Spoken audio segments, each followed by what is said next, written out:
Oi, you know what time it is? You're tuned in listening to That Aussie Metal Guy. Make sure to hit that like and subscribe button so you don't miss any of his content when it drops. And remember, stay brutal, you mad dogs. Roof. Okay, g'day. How the bloody hell are you all going? It's That Aussie Metal Guy here with Crannk.com. So get ready to dive into the underworld of symphonic death metal with none other than Project Ultimate Satan.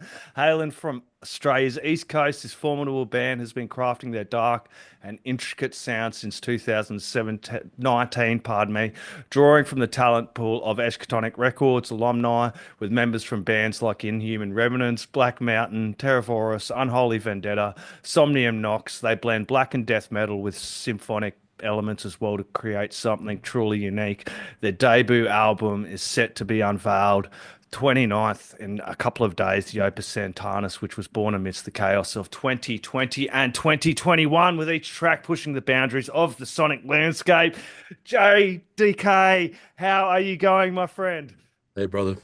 Really good, man. I'm super glad to be on and able to talk with you about the new album, man.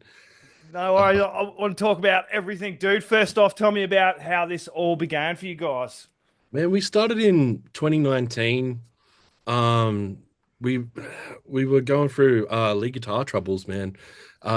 Rick was doing uni and Nick was unavailable, so we had to start looking for other lead guitarists for Remnants. And basically, I thought, why not try out Daryl pianos and do like some synthscape stuff? So it would have been like death grind with a bit of piano. Um, and then we just thought, oh well, can't blend the two. May as well um start a new project because it sounds super fresh. And that's how the band began.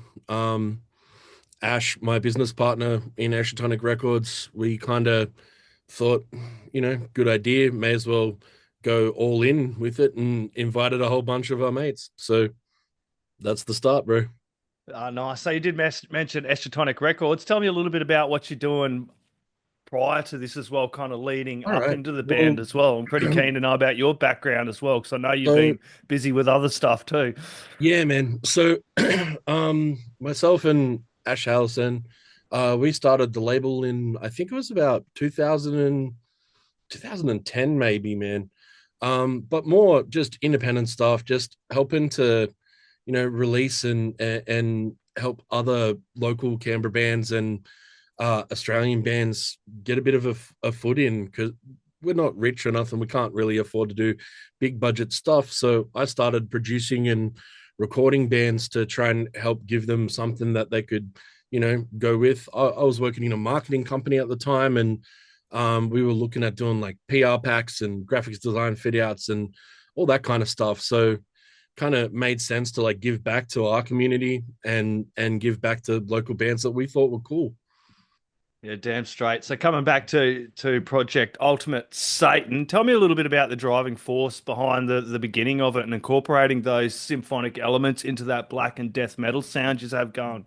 Yeah, so myself and Daryl kind of worked together to piece it all up. Kind of working through learning how to compose orchestras to learning how to get that to sound nice within our mix. I hadn't really worked with that stuff. He's more of a theory guy too, so I had to learn whole bunch of theory and get right into it, get a bit nerdy. But I'm a bit of an old dog. I'm always keen to learn some new tricks and get in and have a bit of fun. Been 20 years doing death metal, you know what I mean? So get putting some new stuff in there. Always liked other genres like industrial and stuff, and been working with a few other like international bands and things, doing some crazy stuff, and it just kind of fit together. Managed to get Scotty from Terravorous to come on board pretty early. Um, we had Gemma come on board. She hadn't been in any bands before, but like adding that kind of, I don't know, people describe it as like Beauty and the Beast kind of thing. But yeah, we tried to do that, but make it like a fuck ton more heavy. Yes. Um, and try to make like I'm a percussive dude. Like I come from I used to be a bass player, right? Then I got mauled by a dog, and then kind of couldn't feel my fingers anymore. So I moved to electric guitar, because I've still got the movement. I just can't feel them. Yep. So like pushing down hard on a bass just kind of like hurt my shit. So wasn't so keen on that. Moved over to guitar. Of course, went to 8-string guitars because it's about the same size as my 5-string bass. But more percussive stuff. You know what I mean? Not as much shreddy lead, but I'm still pretty technically proficient. But you know, trying to get that percussiveness with that piano. Yep. So you'll notice on the album there's a whole bunch of harpsichord, there's a whole bunch of like grand piano stuff, and that's all worked together to kind of like be really percussive, really fortismo, you know. Pretty cool. Yeah, I love all the different elements in there. Like you mentioned these different bands. Like I'm picking up all sorts of stuff like Cradle of Filth, Deicide, all sorts of different elements and influences. But I'm pretty keen to know about some of the bands, artists that kind of influence and inspire you. Yeah, well, you picked two. Massive Yeah. Deicide fan, brother. And Dimmu, of course. Oh, Puritanical's like one of my favorite albums of all time. You know, recently got to open for At the Gates when they were on tour here. We Inhuman Remnants got to open for Flesh God Apocalypse, and our Nathrak, heaps of deathcore bands, The Faceless, not the Faceless, sorry, Born of Osiris, yep. Molotov Solution, Black Tongue. Have you heard Black Tongue? Yes. Yeah, sick. Heaps of grind stuff. Like I'm an old grind boy. I did have like a super black metal phase when I was in my teens Yeah. through the Satanic Panic. I've come around. I was like heaps into Deicide and a lot more of that stuff and the thrashier stuff. I've come back like being like a lot more into black metal as I've gotten older. It's like a fine wine. I've just been diving into a whole lot of fucking black metal the last 10 years and loving it. Yeah, sick. What's your favorite black metal band at the Oh, moment? mate, it's definitely got to be Behemoth, dude. Yeah, Definitely love nice. those guys, dude. Just fuck, man. For me, it's just Nurgle is unreal. I even like that folk project he does, me and that man, dude. Yeah, It's just me OP and as Satan. hell, Yeah, dude. Hey, it's yeah, cool as hell. So, I did mention like the events there in the presser. It talked about how kind of the events of 2021 kind of influenced a little bit of the creation of the Opus Santanas. Tell me a little bit about kind of how those times influenced you guys as well, and then the creation of this. yeah. Well, we went straight into recording stuff in the middle of the bushfires, man. Yeah. And we're in ACT, so it was like pretty big here. And like I had to my parents' farm and stuff was in Mogo, so like you know, we had the big blow through there. You know, and we were like back and forward between states trying to, you know, fix family properties and all that kind of stuff, which kind of like made that whole thing hard when we were first forming. But we Yep. managed to get through. And then we were doing a bunch more recording towards managed to get Scotty on board after that, and then kind of all the prototyping of those vocals was done during COVID, man. Lockdown. I was you know, doing work and stuff. I had to work full time. I ended up doing like heaps of overtime, so that kind of like crammed down my ability to release. Like Yeah. I was recording Black Mountains. What's it called? Uh, can't remember it off the top of my head, but their debut album. It's black metal. If you like your traditional kind of second wave black metal bands, check out Black Mountain. Amarash, our drummer, he's from Black Mountain.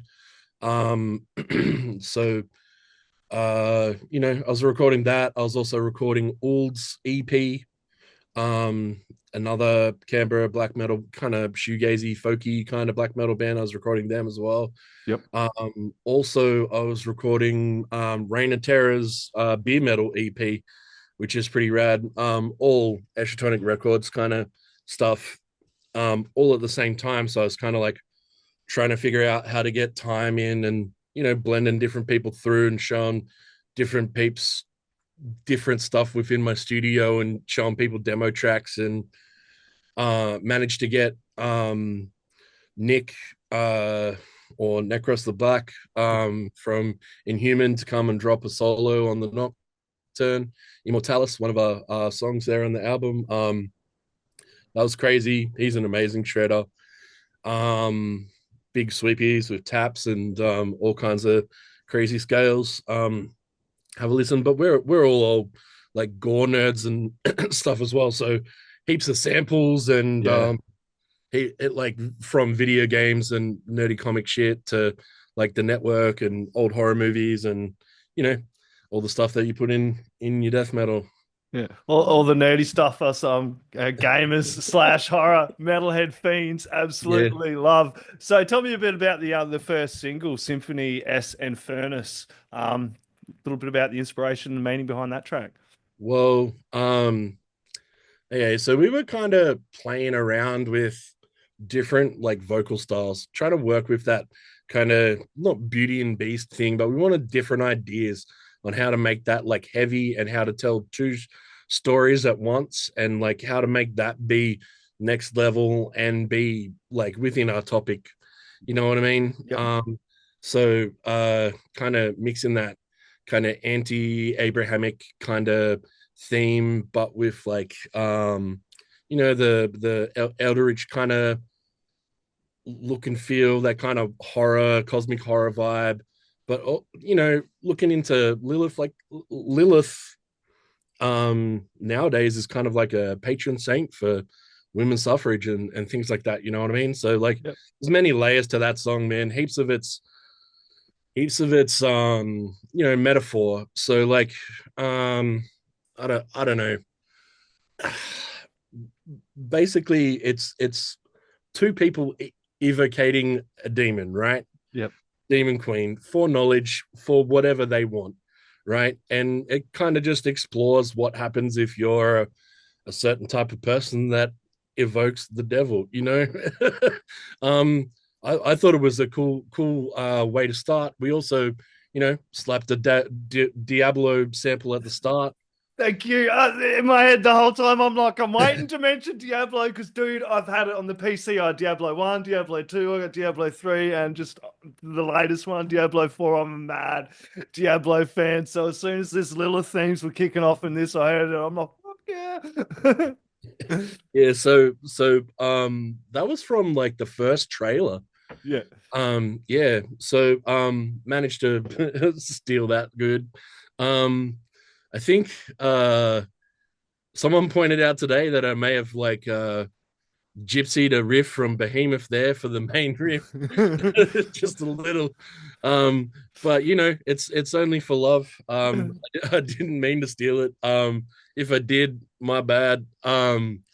But yeah, there's also like I can also hear Kalicia's fucking My Milkshakes at the end of that song. But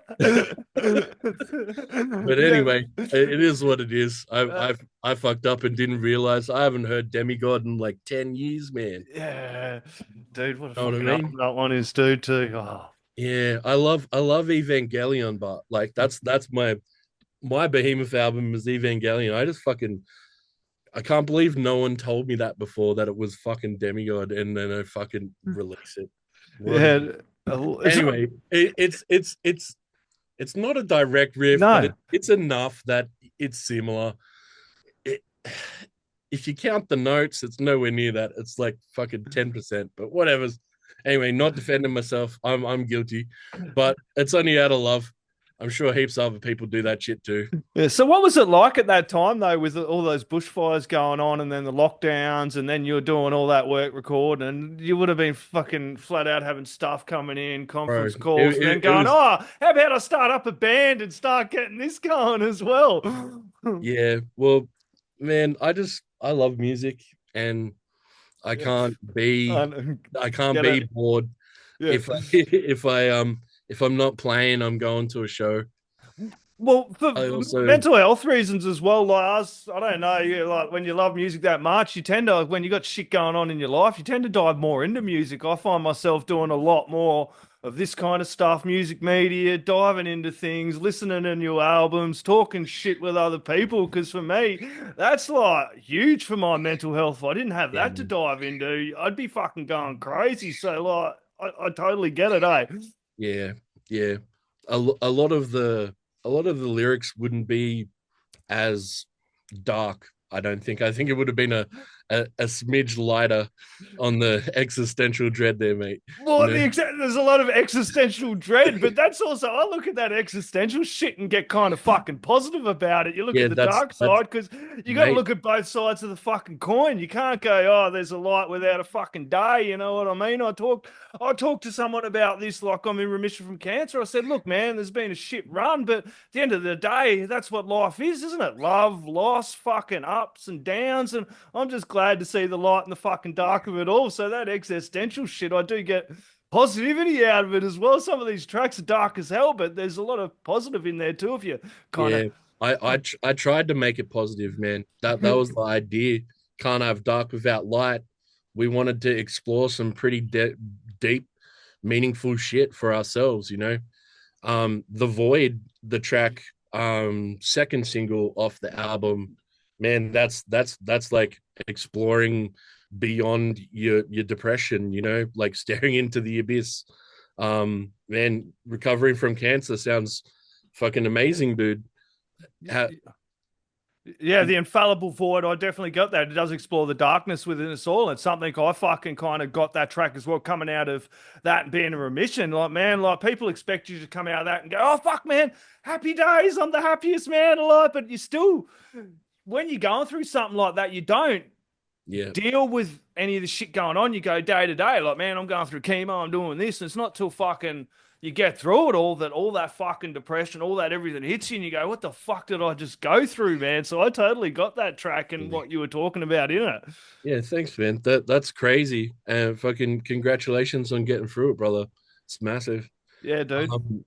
Man, that song, like, I get into a lot of like looking at different types of religions and different types of theology, different types of, you know, Nietzsche, fucking whatever, man. I'm a big fan of like um you know, everyone's like the art of war or like the Unseen. five rings of Musashi or Yeah. whatever, but like I actually read that stuff. I'm quite into Stoicism and Marcus Aurelius and Senate and like heaps of that stuff, man. When it comes to it, like a lot of people don't understand that like nothingness is depression, like Yeah.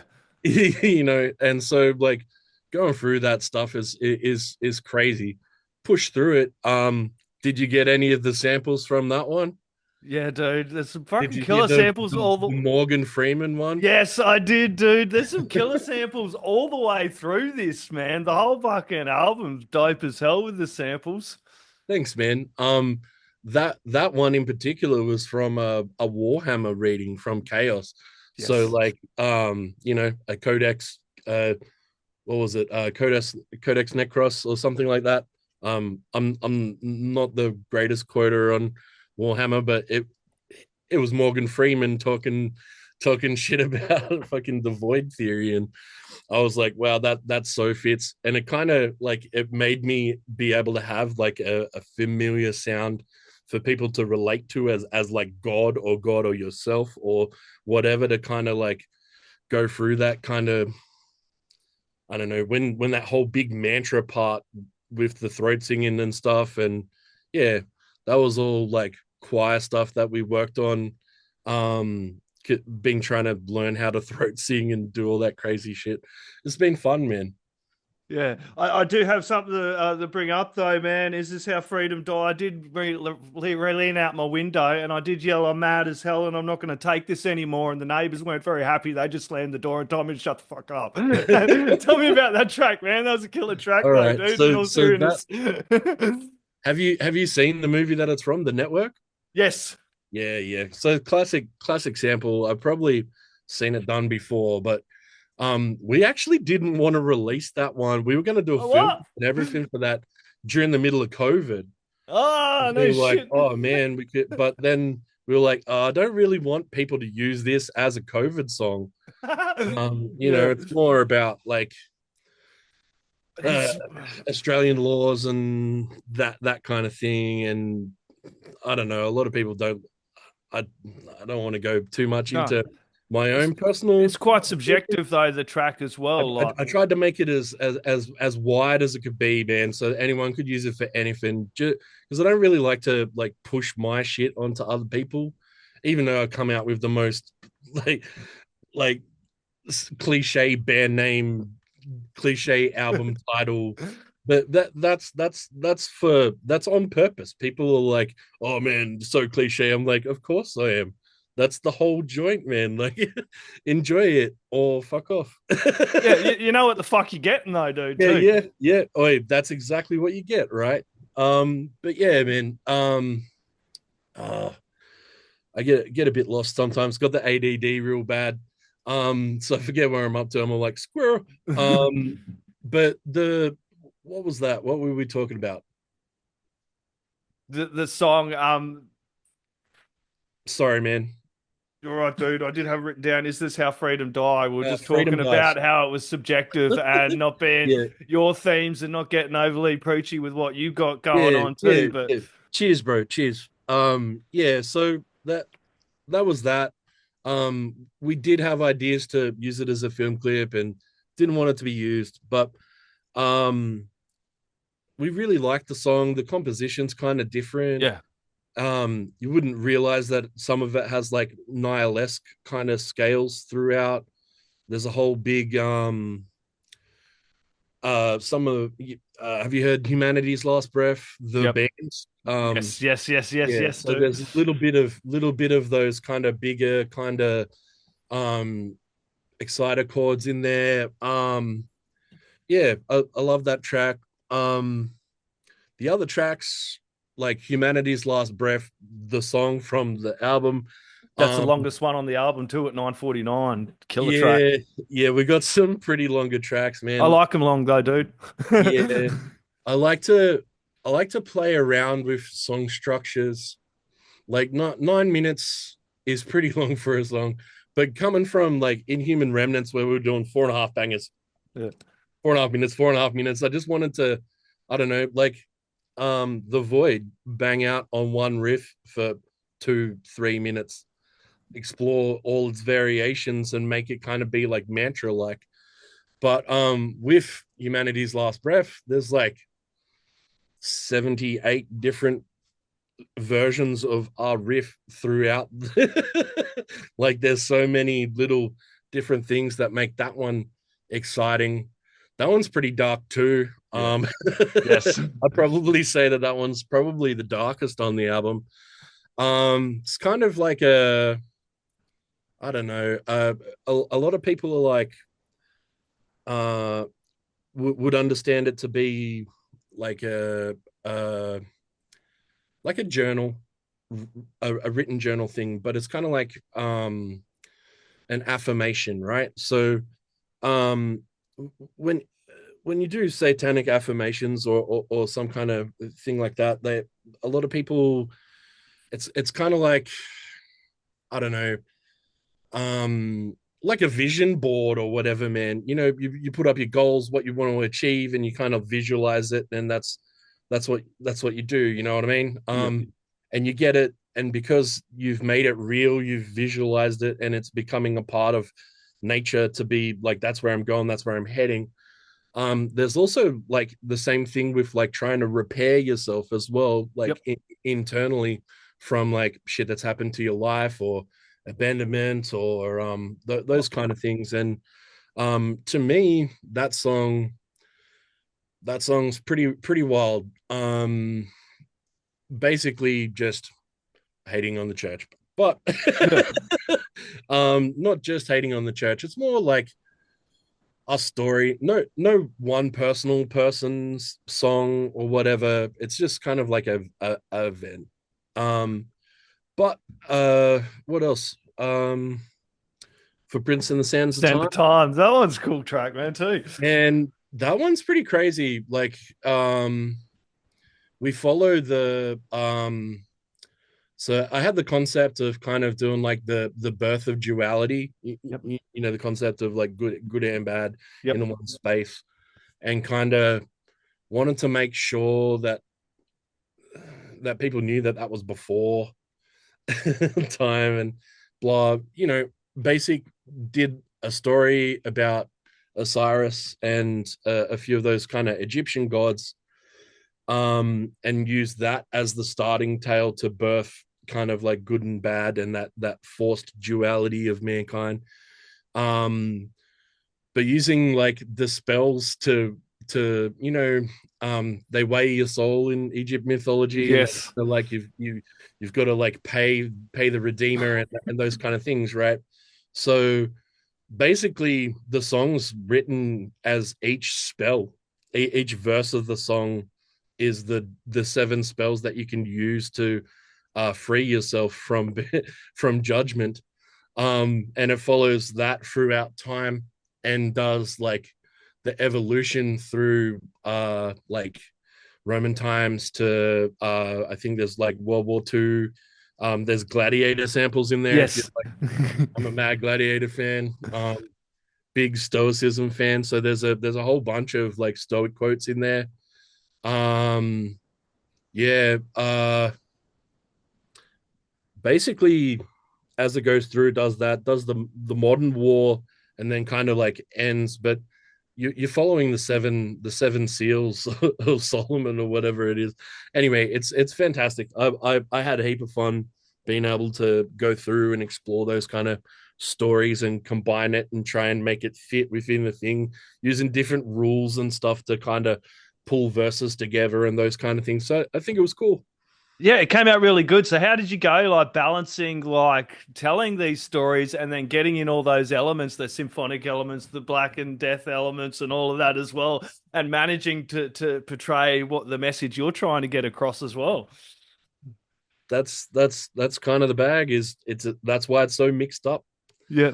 and why there's so many different elements. I just kind of wanted to make sure that the production was nice Yeah. and everyone was offering their bits to the pie to make it not just me. Yeah. And you know, Scotty's an amazing vocalist. We call humanity's last breath Scotty's last breath. Some of those rapid fire vocals are like who was it that we played with? Arch, when we opened for Archspire, got really inspired by that like rapid fire pop, pop, pop, pop, pop. Like I can't do that. Like I can do gargles and burps and grindies. Scotty's like rapid fire fucking pop, pop, pop.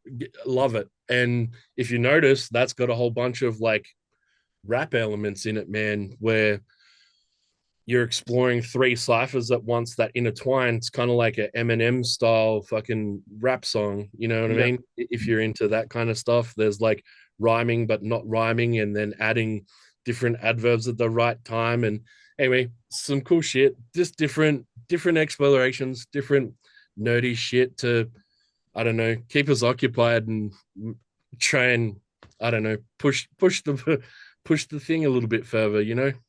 Yeah, damn straight. People are going to have fun diving into the rest of this album when it drops out. The latest single, though, that has dropped off is Nocturne Immortalis, and it is the closing track on the album. Tell us about that one. So the Nocturne was Daryl's tryout track, man. That is a ex Inhuman Remnants track, with pianos over the top, and Nice. AG, um a lot of the recording of the drums was that, and then Amasash came in and did a whole bunch of like little bits extra over the top. We did a whole bunch of like percussions and um you know, symphonic drums and kettles and big stuff within Reactor and Contact. What's it called? Heaviosity does the plugin, Damaged, and like a whole bunch of that stuff to make those drums big. And a lot of people either like it or they don't. Some people describe it as industrial, but it's not industrial. It's hard hits on symphonic instruments. So when you hit it hard and it resonates like that, it gives its own natural distortion. So yeah, all that stuff's all symphonic. But the theme of the song is the night eternal, right? Um, the song that you play at night forever, which is kind of cool. Stole it from Marcus Aurelius. So some of those stuff where he talks about nighttime music and nighttime musicals from that, and it's also taken modern times for like vampires and stuff. Like I think Interview with the Vampire has some stuff in there. Yep. Yeah, don't think I think we released that one. We were going to shoot a film clip for it, but we didn't have enough time. We had a lot of problems just getting together in the one place. Everyone was dispersed, Yeah. COVID. We had one dude in Sydney, one dude in Bateman's Bay, one dude here in Canberra, one in Goulburn, like all over the place, man. You know what I mean? Yep. And trying to get everyone to the one place to shoot a live video was proven problematic. We were running out of time, just to get everything happening. Basically,